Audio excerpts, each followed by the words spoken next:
Olá pessoal, tudo bem com vocês? Eu sou o professor Pedro e hoje teremos mais uma aula de História. No módulo que encerramos na aula passada, nós aprendemos sobre os fascismos. Entendemos as características e os motivos que levaram essa forma de política a chegar ao poder. Hoje, iremos iniciar o módulo 7, no qual iremos estudar a Segunda Guerra Mundial, tema que tem ligação direta com o módulo anterior. Vamos lá? Para que vocês possam acompanhar aí da casa de vocês, eu peço que abram a apostila 2 na página 162. Prontos? Bom, vocês vão encontrar então o seguinte título: Módulo 7, a Segunda Guerra Mundial, o horror se espalha. Para entendermos, melhor esse conteúdo, este módulo, vamos fazer uma rápida retomada. Qual que era a situação da Europa para acontecer uma Segunda Guerra Mundial? Nós temos que pensar que essa Segunda Guerra Mundial ainda está muito ligada aos resultados da Primeira Guerra Mundial. Se vocês se lembrarem, o choque de imperialismos levou a uma Primeira Guerra Mundial, que gerou destruição em grandes proporções para todo o continente europeu, inclusive para os que foram vencedores, considerados os vencedores. No final das contas, todo mundo saiu perdendo, com exceção dos Estados Unidos, que após a Primeira Guerra Mundial passaram a ser a grande referência na economia mundial, passaram a ser uma potência, ok? Nesse contexto, os Estados Unidos viveram um momento de euforia, de auge da economia, que vai coincidir com os processos de recuperação da economia europeia, com um grande auxílio dos Estados Unidos. A crise de 1929, ela afeta os Estados Unidos e afeta o mundo todo. E em momentos de crise, as populações acabam se abrindo para soluções rápidas. Líderes que surgem do meio do povo, propondo respostas, resoluções rápidas e extremas para os problemas. Então, a população que enfrentava graves problemas, que já era marcada por uma humilhação pós-Primeira Guerra Mundial, como era o caso dos alemães e dos italianos, que também não saíram nada satisfeitos da Primeira Guerra Mundial, esses impactos na economia gerados pela crise de 1929 vão abrir caminho para governos fascistas chegarem ao poder, certo? Esses governos fascistas vão se estabelecer, se fortalecer em seus territórios, mas vão começar a pensar em expansão territorial. E essa expansão territorial necessitaria, então, de dominação de povos que viviam ao redor, dominação de territórios que estavam ao redor. E isso, obviamente, vai gerar um novo conflito. Então, é esse o contexto. Uma Europa que estava de olho já nesse fascismo, mas não entendia ainda que poderia acontecer uma Segunda Guerra, como nós vamos ver que aconteceu, ok? Essas imagens que eu trago no slide são imagens típicas desse período de Segunda Guerra Mundial, ok? Pessoal, se vocês se lembrarem, uma das atitudes dos governos fascistas foi investir em obras públicas, resolver o problema do desemprego, investir na indústria bélica. O que é a indústria bélica? A indústria de armas. Mas o que adianta produzir armas se elas não forem utilizadas, não é? Para justificar seus investimentos em armas e desviar a atenção da população dos problemas econômicos mais graves e também alimentar o sentimento nacionalista, Hitler e Mussolini começaram a envolver seus países em ações militares, a maioria delas de caráter expansionista. Essas ações eram apresentadas como cumprimento da vingança contra os vencedores da Primeira Guerra Mundial e uma forma de resgatar uma honra que tinha sido perdida. Os fascistas usavam argumentos ideológicos para justificar a ampliação de seus territórios. Os italianos se apresentavam como herdeiros do Império Romano e os alemães como representantes de uma raça superior, e por isso se consideravam merecedores de um espaço vital mais amplo, de um espaço que fosse do povo alemão, do povo italiano. Espaço vital é como foi chamado o território necessário para atender à expansão demográfica, ou seja, da população, e econômica da Alemanha. Ele passou a ser um conceito usado pelo governo nazista para obter apoio de boa parte da população alemã para seus projetos expansionistas. Cartazes eram muito utilizados nesse período, como este ao lado. Né? É um cartaz alemão, né, de Stauber, de 1935, que representa Hitler segurando a bandeira da Alemanha à frente de um grande exército. No cartaz é possível ler "Vida longa à Alemanha". Inicialmente, os países liberais europeus e os Estados Unidos fizeram vista grossa, né? Não deram muita atenção para essa expansão, né, das ideias fascistas.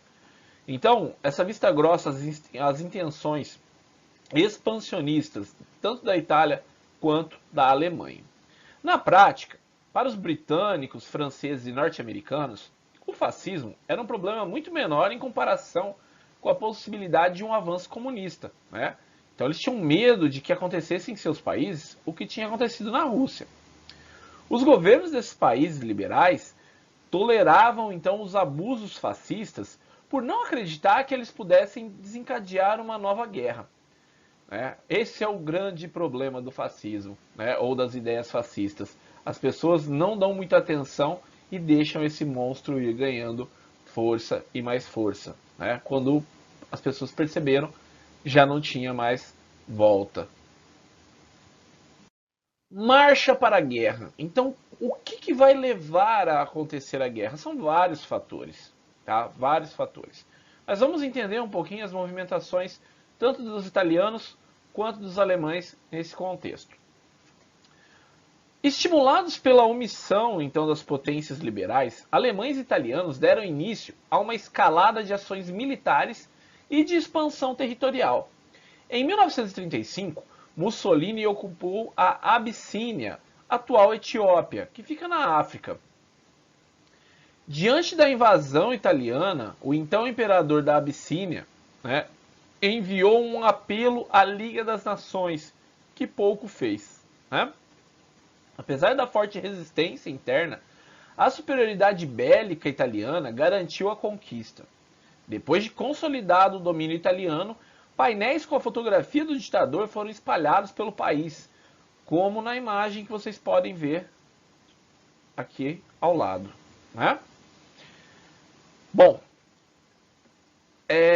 desde que chegou ao poder, né, pensando um pouco na Alemanha, Hitler passou a desrespeitar, né, de forma sistemática a desmilitarização, né, que tinha sido imposta pelo Tratado de Versalhes. Era uma das obrigações, né, pós-Tratado de Versalhes. O exército do país foi reaparelhado, suas tropas aumentaram de 100 mil soldados, que era o limite imposto pelo tratado, para 800 mil. O serviço militar tornou-se obrigatório e o governo financiou a construção de tanques, navios e aviões de guerra.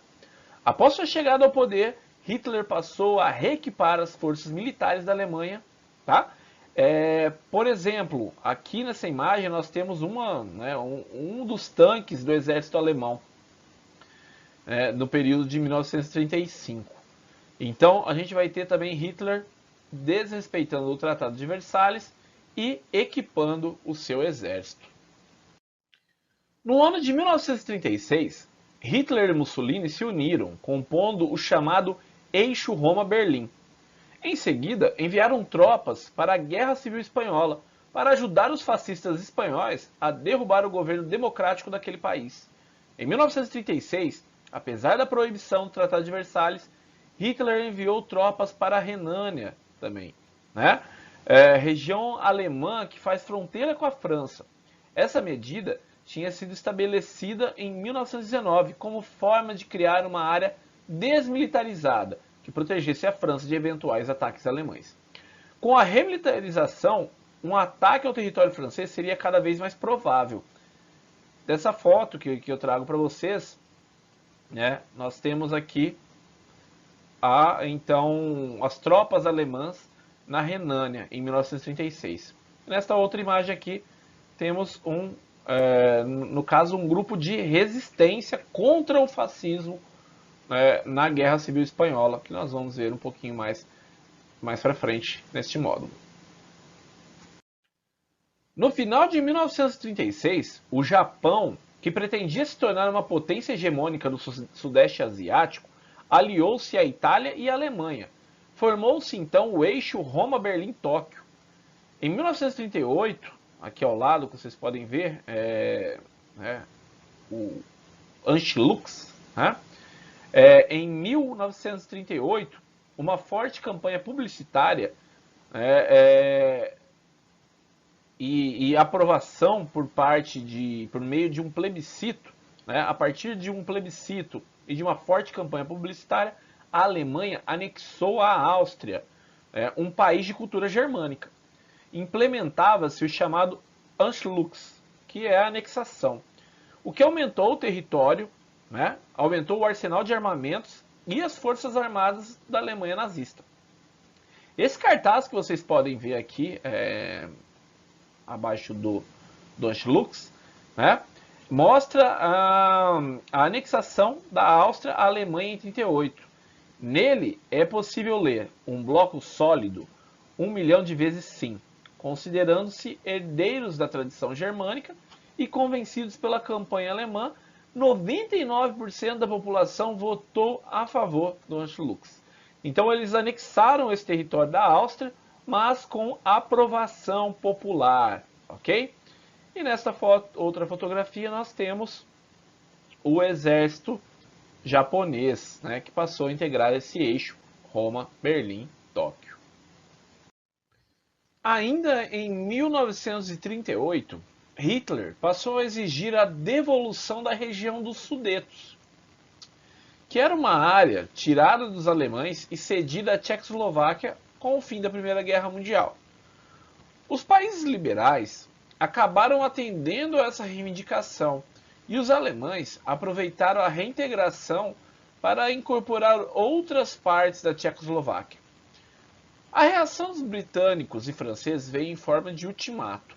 Qualquer outra ação expansionista dos alemães seria respondido com a guerra. Hitler e as tropas alemãs entraram na região dos Sudetos em 1938. A passividade das potências liberais europeias diante da contínua expansão alemã foi chamada de política de apaziguamento. Bom, pensamos assim: concessões eram feitas aos nazistas para evitar a guerra, uma vez que os governos da Inglaterra, da França e dos Estados Unidos consideravam que o nazismo era melhor que correr o risco do comunismo. Então, pessoal, eles deixaram, esses países deixaram o nazismo se fortalecer, ok? Percebam aqui no mapinha, onde fica a região dos Sudetos, essa região em marrom aqui no mapa, ok? Então a Áustria já tinha sido anexada também, então a Alemanha estava em ações expansionistas. E os países liberais enxergavam ainda com muito mais medo o comunismo do que o nazismo. Hitler desejava provocar uma guerra e sabia que a invasão da Polônia, que também recebeu territórios alemães ao final da Primeira Guerra, incitaria uma reação da Inglaterra e da França. Então ele queria sim provocar a guerra, ok? Então, já que eles tinham dado ultimato que a próxima ação seria a guerra, a Polônia foi o próximo alvo. O único temor de Hitler era um conflito com a União Soviética. Afinal, isso implicaria em uma indesejada divisão das tropas alemãs em duas frentes, uma a oeste e outra a leste. Então teria que ter duas frentes de guerra se eles entrassem em guerra com a União Soviética. Qual foi a solução para isso? A solução foi propor um acordo ao governo soviético, em que a Alemanha e a União Soviética invadiriam a Polônia, ambos, e a dividiriam entre si. A proposta ficou conhecida como Pacto Nazi-Soviética de Não Agressão. Ao negociar com Hitler, o líder comunista, que temia uma união de liberais e fascistas contra os soviéticos, acreditava estar desunindo os países capitalistas e evitando uma invasão alemã em seu território. Essa charge que eu trago aqui para vocês é uma ironia, né, a esse pacto entre Hitler e Stalin. E tem essa pergunta, né? Até quando duraria essa lua de mel entre esses dois líderes totalitários, né? Então nós vamos ver qual foi o desdobramento, né, desses pactos e dessas invasões. Bom, pessoal, chegamos ao fim de mais uma aula. Na aula de hoje, nós associamos fascismo, militarismo, nacionalismo e guerra, né? Na próxima aula, iremos aprender sobre a Guerra Civil Espanhola, né, que foi retratado nesse quadro de Pablo Picasso, né, que tem o título Guernica. Nós vamos saber sobre isso melhor na próxima aula. E também vamos entender os desdobramentos dessa Segunda Guerra Mundial, ok? Bom, pessoal, espero que tenham gostado da aula de hoje. Ao lado está meu contato caso tenham dúvidas. Bons estudos, muito obrigado e até a nossa próxima aula.